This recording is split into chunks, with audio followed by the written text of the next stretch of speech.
تعالي اقولك النهارده لو انت عندك بادي لوشن وريحته حلوه جدا بس الترطيب بتاعه خفيف، في نفس الوقت انت بشرتك جافه جدا ومحتاجه ترطيب عالي قوي. واحنا في الشتاء بنحتاج نرطب من وقت للتاني، يعني ممكن مرتين في اليوم محتاجه ترطبي جسمك. طيب هنعمل ايه؟ انا عايزه احافظ على الريحه اللي موجوده في البادي لوشن وفي نفس الوقت عايزه اكتر الكميه بتاعته، لان الاسعار بدات تزيد وانا مش كل مثلا شهر هقدر ان انا اجيب بادي لوشن.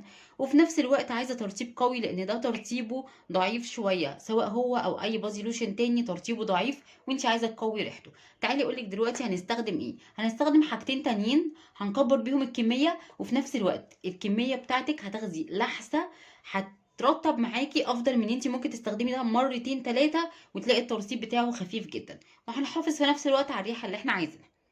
اول حاجه هستخدم كريم جلايسوليد، وكريم جلايسوليد ده مرطب حلو قوي خصوصا البشره الجافه. ده كان بحوالي 17 او 20 جنيه الحجم الصغير، فترطيبه حلو قوي للبشره الجافه يعني البشره بتمتصه واحده واحده، فبالتالي بتقدر تاخد الافكت او تاخد الترطيب اللي هي عايزاه، لان البشره الجافه بتحتاج ترطيب عالي جدا جدا خصوصا في الشتاء. هستخدم الحاجة التانية هو كريم كراباميد. كريم كراباميد او كريم كرباميد حسب ما بتقولوا. ده كان عامل في حدود 15 او 17 برضو، وهو مرطب للجلد ولكن ما بيتحطش على الوش. طب ليه ما بيتحطش على الوش؟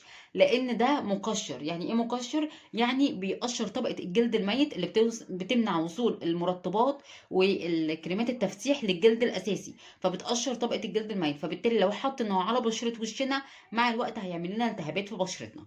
هم دول الحاجات اللي انا هستخدمهم علشان اكبر الكميه، اخد ترطيب، اخد كمان تقشير لطبقه الجلد الميت، فبالتالي الجلد بتاعي يترطب بطريقه افضل، وكمان احافظ على الريحه اللي انا عايزاها من البادي لوشن بتاعي. دلوقتي انا هجيب هنا، دي كانت علبه فاضيه واهم حاجه ان هي تكون ناشفه تماما وغسلها كويس جدا، وهبدا اخد كميه كويسه من البادي لوشن بتاعي. انا عايزه اقول لك البادي لوشن ده كنت جايباه الشهر اللي فات ب55، كان عليه عرض من فتح الله، وجبته الشهر اللي قبليه او قبليه بشهرين ب65. تمام كده. فانا هنا استخدمت يعني حوالي ربع البرطمان بتاعي من ده. وكمان عندي الجلايسوليد اهو. عشان اقول لكم الجلايسوليد ده انا فتحته ازاي، انا قعدت اعمل كده بس عشان استصعاب الفتح بتاعه، ولقيته بيتفتح معايا بكل سهوله، ولا حطيته في ميه سخنه ولا اي حاجه خالص. فانا كده هاخد الجلايسوليد ده، هو اصلا مرطب حلو جدا جدا خصوصا طبعا للبشره الجافه. هستخدم هنا معلقه بستخدمها مثلا في الوصفات، مش محتاجه ان انا استخدمها في الاكل اكيد. يعني هو كده كريمي وحلو جدا، وعايز اقولك ان ريحته حلوه قوي. اكيد مش هرميها، هبقى ارطب بيها يعني بعدين. مفيش حاجه تترمي الفتره دي خالص، الغلاء اللي احنا فيه، خصوصا الحاجات المرطبه دي ما ينفعش تترمى يعني. تمام كده. طب استخدمتي ليه كرباميد ما استخدمتيش بنسينول مع ان هو برضو بيرطب؟ لان انا يعني ايه، اخدت التقشير كمان، عايزه اخد التقشير. هحط هنا نص الامبول، تمام، او نص الكريم يعني.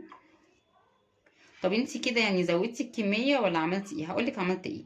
انا كده قشرت ورطبت وخدت ترطيب اعلى، وخدت كمان بدل ما باخد كميه كبيره من البادي لوشن اللي هو ترطيبه قليل، هاخد كميه اصغر، لحسه صغيره جدا هتغرق معايا الدنيا، افضل بكتير من ان انا افضل اخد كميه كبيره واحاول ان انا اوزعها على جسمي.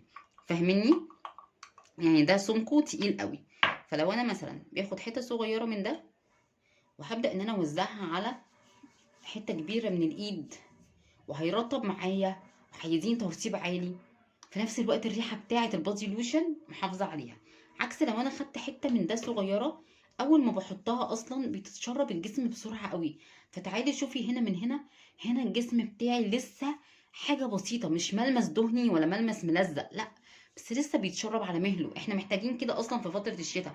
مش يعني الناس اللي بشرتهم جافه هيفهموني، مش هيبقوا محتاجين حاجه، يعني مش محتاجين حاجه الجسم يتشربها بسرعه، بالتالي مش هنحصل على ترطيب كويس. طيب احنا استخدمنا يعتبر يعني علبة الجليسريد كلها، بس استخدمنا نص الكرباميد واستخدمنا يعني حوالي ربع بس من ده، فاستخدمنا كمية كويسة. الكمية دي هتقعد معاكي فترة كويسة ايا كان حسب استخداماتك. ممكن تستخدمي مرتين في اليوم، ممكن تستخدمي مرة واحدة في اليوم، حسب استخداماتك. ولكن كده انا عليت الافكت، وفي نفس الوقت كترت الكمية، وفي نفس الوقت خدت ترطيب وتقشير.